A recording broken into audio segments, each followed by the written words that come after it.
화요일 아침 외신 브리핑입니다. 오늘 새벽 마감한 미 증시는 그동안 골이 깊었던 만큼 산이 높았다고 표현해야 맞겠죠.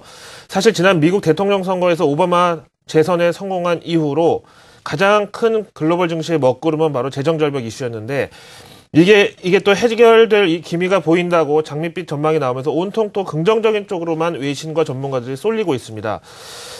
자, 이 얘기는 오늘 하루 종일 지겨울 정도로 들어보실 테니까 우리는 시장 관점에서 투자 전문지의 이 컬럼 내용을 한번 살펴보기로 하시죠. 비즈니스 인사이더 보시겠습니다. 지난 백악관 영수회담이라고 그럴까요? 여기서 만난 오바마 대통령과 그의 숙적 공화당 이 존 베이너 하원 의장은 재정절벽에 대한 협상 말고도 다른 뭔가 훈훈한 분위기를 연출했다는 소식이 뒤늦게 언론을 타고 있는데요. 바로 오바마 대통령이 당시 생일을 하루 앞두고 있던 존 베이너에게 생일 선물이라고 와인 한 병을 선물했다는데요. 이 밑에 사진은 존 베이너의 보좌관이 블로그에 올린 사진이라는군요. 아무튼 이에 대해서 월가 애널리스트 데이빗 로젠버그는 이 와인 선물이 바로 양자간 치열한 교섭 끝에 뭔가 결실이 나올 때가 됐다는 상징적인 의미를 갖는다고 주장을 해서 눈길을 끌고 있습니다. 이거 저는 그냥 샤머니즘격의 그런 분석인 줄 알았는데 밑에 내용을 읽어보니까요. 이 와인의 가격은 125달러, 우리 돈으로 한 13만 원 나가는데 이게 또 우리나라랑 마찬가지로 미국도 공직자 윤리법이 있어서 정치인 한 명이 받을 수 있는 선물 금액의 한도가 100달러를 넘어서는 안 된다고 하네요. 근데 이게 125달러니까 이걸 불법에 안 되도록 하는 방법이 있는데 만약에 이 와인을 존 베이너가 다른 정치인들과 나눠서 마신다면 한도가 쪼개지니까 또 문제가 안 된다고 하는 뭔가 묘한 부연 설명이죠.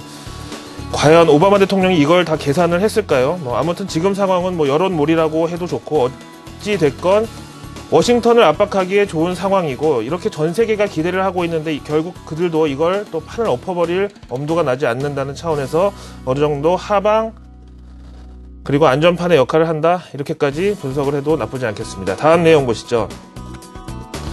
이런 재미있는 분석도 다 시장 분위기가 좋으니까 가능한 거지 지난주에 이런 외신 나왔으면 정말 욕먹기가 딱 좋았을 상황인데요. 어쨌든 오늘 우리 증시 나스닥 2,900에 연동되는 코스피도 한 1,900선 재탈환에 나설 것으로 기대를 하고 이제는 다른 내용을 좀 보겠습니다. 뉴욕타임즈 보시죠. 이번에 미국 태풍 샌디로 뉴욕 일부와 월가가 위치한 맨하탄 남부 지역 등의 이 피해 지역 정전이 가장 무서웠다고 하죠. 근데 자라 보고 놀란 가슴이 소뚜껑 보고 놀란다고 지난 2003년 미국의 블랙아웃, 우리말로 대정전 사태에 대한 소회가 심심치 않게 외신을 타고 올라오고 있습니다. 근데 올 겨울에 비상전력 사태를 예고하면서 우리나라 역시도 이런 대정전의 가능성이 그 어느 때보다 높은 상황인데요. 지금 보시는 대로 암흑 속에 처해 있는 2003년 당시를 보고 계시고요.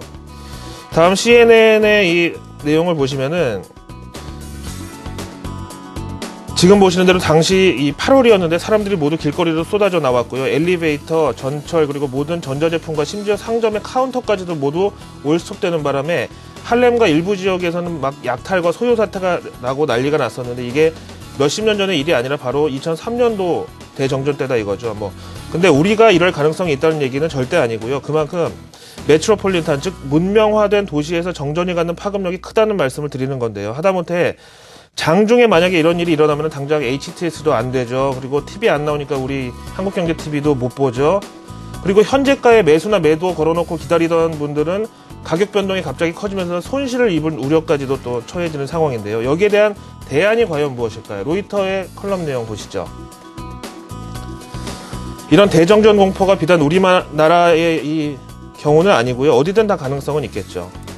그런데 그냥 해프닝이라고 보기에는 진짜 오늘같이 추운 날 몇 시간 동안 전국적으로 정전이 되면은 이 생명의 위협을 느끼는 분들도 계시고 그래서 예비 전력 확보를 위해서 대체 에너지 발전 비중을 늘려서 전력 생산을 다변화하는 것이 어떻겠느냐 이런 애널리스트 컬럼 내용이고요. 이런 차원에서 중국이 세계 최강이라고 소개가 되는데요. 중국은 각종 다양한 발전 시설과 더불어서 각 지역 간 전력 공급을 서로 보완, 대체할 수 있는 금융식 표현으로 하면은 크레딧 라인이 상당히 잘 구축되어 있다는 내용이죠. 그러니까 이런 사례를 쭉 들어본 결과 우리 증시에서 관심을 가질 업종은 그야말로 미워도 다시 한번 태양광인데요. 마침 오바마 대통령 재선 후에 미국 태양광 업종도 그동안 혹독한 보릿고개를 지나고 이제 바닥권 탈출 시도가 본격적으로 일어나고 있고요. 우리나라 태양광 관련주들도 그동안 차트가 완전히 누워버렸었는데 이제 다시 일어날 시점도 되지 않았나 판단이 됩니다. 만약에 우리나라도 대정전 사태가 나고 그러면 당연히 이 태양광 관련주들 상가고 이러겠지만은 이 상한가 가고 이런 즉각적인 반응이 나오기 전에 미리 대비한다는 차원에서 지금 주가가 움직여도 미국이나 글로벌 스탠다드와 연동된다는 차원에서 나쁘지 않은 상황이라는 거죠. 자, 이렇게 해외 분위기가 많이 달라진 점, 그리고 마지막 우리나라 관련 업종까지도 살펴보셨습니다. 화요일 외신 브리핑이었습니다.